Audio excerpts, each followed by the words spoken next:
মারোয়ারি মালিকের গোডাউনে বৃহস্পতিবার ভয়াবহ অগ্নিকাণ্ডের ঘটনায় চাঞ্চল্য ছড়ানো এলাকায়। ঘটনাটি ঘটেছে দিনহাটার সাহেবগঞ্জ রোড বাণিজ্যিক এলাকায় অবস্থিত মারোয়ারি মালিকের গোডাউনে। দমকলের তীব্র প্রচেষ্টা সত্ত্বেও আগুন নিয়ন্ত্রণে আসেনি।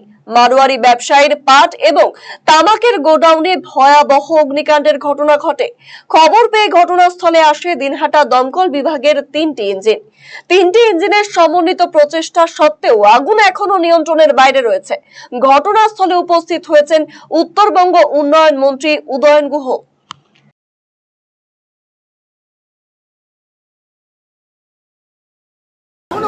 এখন পর্যন্ত ফায়ার ব্রিগেডের কোনো দমকল এখনো একটাই, শুধুমাত্র দমকল দাঁড়ায় আছে তো ডিজিরাম কাজটা, তার কোনো কিছু নেই, কোনো রকম চলে না, একটা ইঞ্জিনের কাজ হচ্ছে না।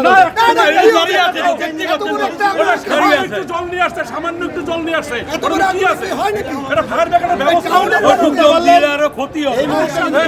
আগুনে বৈশ্বিক